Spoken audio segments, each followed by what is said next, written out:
Bonjour à tous et bienvenue dans votre édition régionale. Et nous ouvrons ce journal avec ces images de stations-service à sec.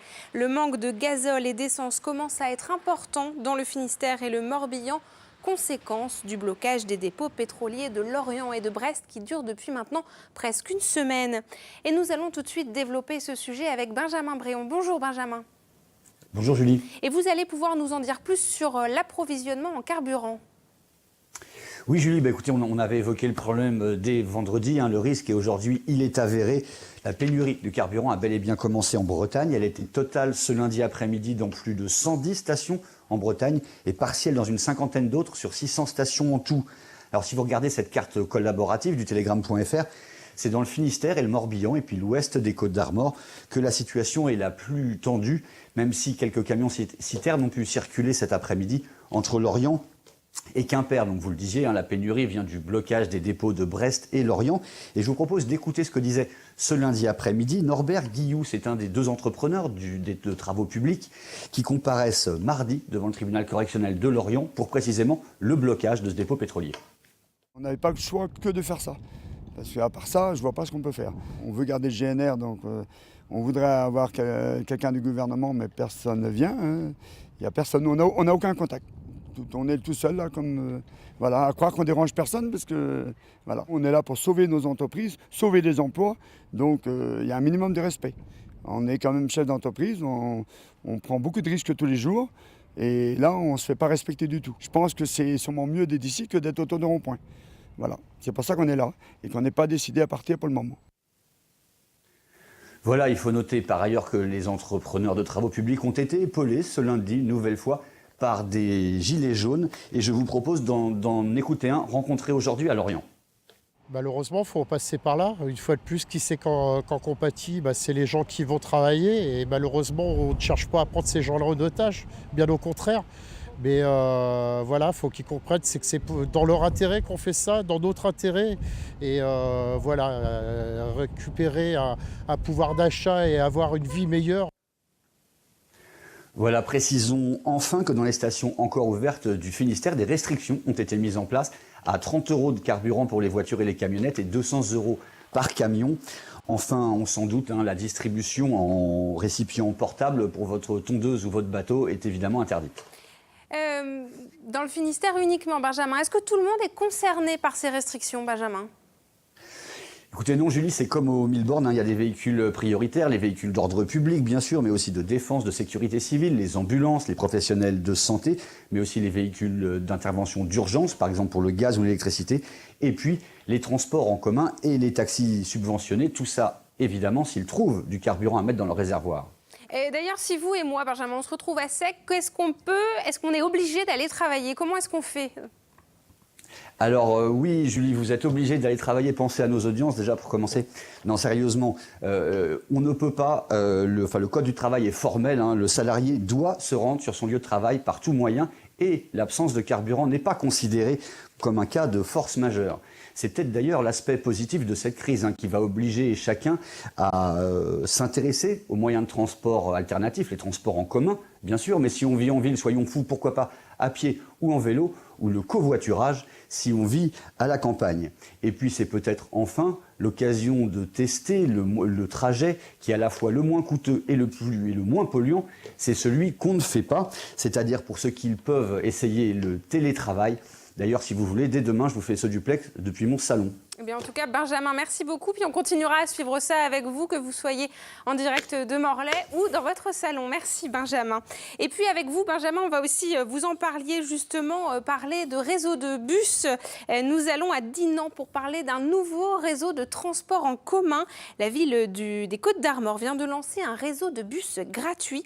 Les bus vont desservir la commune, mais aussi ses alentours. Mathilde Kemener a embarqué à bord pour nous faire découvrir ce réseau. Bienvenue chez Dynamo. Merci. Dynamo, c'est le nouveau réseau de bus de l'agglomération dinanaise. Ils sont désormais plus nombreux, ils desservent les villes aux alentours de Dinan et sont totalement gratuits. Certains usagers prévoient déjà de délaisser leur voiture la semaine. Déjà, ça va me faire des économies. Tous les matins, prendre le bus, le soir, prendre le bus. Comme comme si j'étais encore en région parisienne. C'est très très bien. Pour le lancement de ce réseau, de nombreux élus ont fait le déplacement au siège de l'agglomération. Coût de ce choix politique, 900 000 €, une partie financée par les collectivités, une autre par les entreprises de plus de 11 salariés. Le plus gros financeur, ça va être l'hôpital de Dinan, qui est le plus gros employeur, plus de 1000 salariés, plus de 1000 agents, et ce sera le principal contributeur au titre du versement transport et donc au fonctionnement de notre réseau de bus. Pour le président de l'agglomération, il faut accompagner les changements de pratique. On rejoint un certain nombre de préoccupations qui sont exprimées dans le mouvement social des Gilets jaunes. La question de la mobilité, la question du pouvoir d'achat, la question des zones périphériques aux métropoles. Nous sommes en plein dans le sujet sur Dinan Agglomération. Et avec la mise en place de ce réseau de bus en accès gratuit et toute la politique de mobilité de Dinan Agglomération, nous répondons peut-être pas à toutes les problématiques des Gilets jaunes, mais nous y répondons au moins sur cet aspect mobilité. À l'entrée des bus, un compteur permettra de connaître la fréquentation des lignes. Les élus espèrent que ce réseau, gratuit, séduira la population locale. Et sur cette question des mobilités, plusieurs personnalités politiques comme Christian Troadec, maire de Carhaix, ou Isabelle Thomas, député européen et membre de Génération, mais aussi Neil Cahoussin, porte-parole de l'UDB, lancent un appel pour sortir de l'impasse sur la mobilité et l'écologie. Ils invitent les citoyens à donner leurs avis et à partager leur expérience de transport via l'adresse mobilité.bzh@gmail.com. Ils espèrent construire et présenter un plan d'urgence des mobilités pour la Bretagne. Dans la rue, la mobilisation continue, comme ce vendredi où des centaines de lycéens ont décidé de manifester dans les villes bretonnes ce lundi. À Brest, les lycéens de Jules Lesven sont descendus dans la rue et ont bloqué des artères importantes de la ville. À Morlaix, au lycée Tristan Corbière, l'entrée de l'établissement a été filtrée. Les lycéens ont souhaité montrer leur soutien au mouvement des Gilets jaunes et protester contre les réformes de l'éducation. Du côté des Gilets jaunes, la mobilisation continue elle aussi. Des blocages ont été observés à Lannion, à Pontivy ou encore à Quimperlé et à Rennes. Le Premier ministre a rencontré les chefs des partis ce lundi pour trouver une solution à cette crise. De nouvelles mesures devraient être annoncées dans la semaine. Les politiques, justement, sont assez désœuvrés depuis le début de ce mouvement qui ne souhaite aucune récupération. Exemple encore ce week-end à Lanester lors de la 27e fête de l'UMA Bretagne, un événement qui se déroulait à quelques mètres seulement d'une des mobilisations de Gilets jaunes.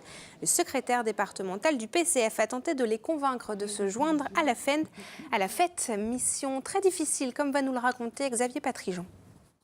Samedi matin, la fête de l'UMA débute sa 27e édition, comme à chaque fois, au parc des expositions de Lanester.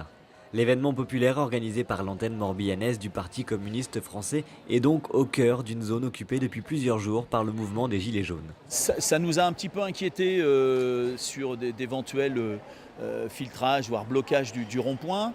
Moi, je suis allé à la rencontre des Gilets jaunes mardi. Ils m'ont assuré qu'il n'y aurait aucun blocage de circulation, qu'il y aurait plutôt de la conciliation en plus pour les gens qui viennent à la fête de l'humanité, où on les a invités, mais pour l'instant, on n'a toujours pas de réponse. Pour le secrétaire départemental du Parti communiste français, les passerelles entre les Gilets jaunes et les débats du week-end sont pourtant toutes trouvées.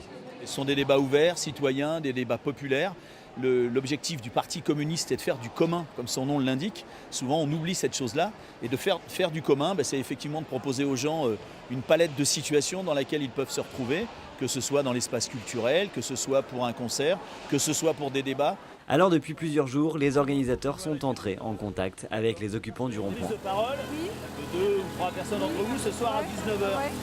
Comme vous m'avez pas rappelé... C'est très bien, mais nous, ce qu'on veut bien se démarquer, c'est qu'on n'a pas d'image politique, on n'a pas d'étiquette. Par contre, l'invitation est très bien parce que ça permet de montrer notre revendication à plus de monde, toucher plus de monde. Il a dit de lui-même que de toute façon, il nous invitait, mais sans étiquette. Donc c'est ça qui est bien, le message est passé, quoi. Finalement, 3 des Gilets jaunes du rond-point de Lanester se sont rendus en fin de journée à l'invitation du PCF pour prendre la parole quelques minutes devant un public nombreux. La détresse des gens. Ils sont à bout de toutes les augmentations qu'on vous inflige depuis plusieurs mois. Les gens, je pense, ont adhéré à ce qu'on a pu leur dire et ils le comprennent parce qu'ils le vivent aussi eux-mêmes. Hein. Ce sont des retraités aussi, donc un pouvoir d'achat qui a été réduit aussi. Donc non, je suis contente d'être venue. Je pensais, il y a un peu de réticence, mais non, voilà, c'était bien passé. L'occupation du rond-point et du dépôt pétrolier ont quant à eux continué tout le week-end.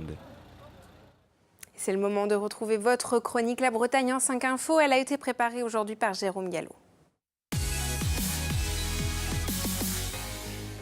La maternité de Guingamp ne fermera pas le 31 janvier. C'est en tout cas ce qu'avait annoncé Emmanuel Macron, mais la parole du président ne suffit pas aux 400 manifestants. Sages-femmes, parents et élus réunis samedi devant la mairie.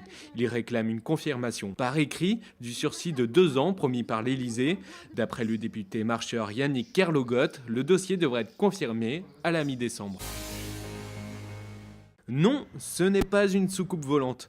Il s'agit du campus flambant neuf et tout en rondeur du groupe Avril et dont l'inauguration est prévue à la mi-décembre à Bru, en Ille-et-Vilaine. Le géant de l'alimentaire animal a regroupé toutes ses entités rennaises sous cette verrière de 2000 m². Construit en 18 mois, cet immeuble représente un investissement de 23 millions d'euros. Le vieillissant barrage de Fréhel dans les Côtes-d'Armor sera en partie détruit. Les travaux débuteront en mars prochain pour une fin programmée en septembre 2020. Une brèche de 18 mètres sera aménagée en forme d'entonnoir à partir de la crête du barrage. Coût de l'opération, 600 000 €. Sabri Lamouchi a été mise à pied par le Stade Rennais ce lundi. La lourde défaite de ce week-end contre Strasbourg a donc été fatale à l'entraîneur. C'est le coach de la réserve, Julien Stéphan, qui se charge de l'intérim à la tête du 14e du championnat. C'est déjà le 5e entraîneur du Stade Rennais en moins de 3 ans. Guirlande kitsch, lampion et cœur de Père Noël, on ne peut pas se tromper, la Bretagne se prépare déjà au 25 décembre. Comme à Rochefort-en-Terre, dans le Morbihan, les festivités ont débuté dès ce week-end. Pas moins de 136 marchés de Noël ont déjà été répertoriés sur le telegram.fr. Pour savoir ce qui se passe près de chez vous, il suffit de consulter notre carte interactive des festivités. Et ça, c'est cadeau. Et c'est avec l'esprit de Noël que l'on referme cette édition. Merci beaucoup de nous avoir suivis. Ce soir, vous retrouvez Laurent Villebout pour votre magazine Multisport.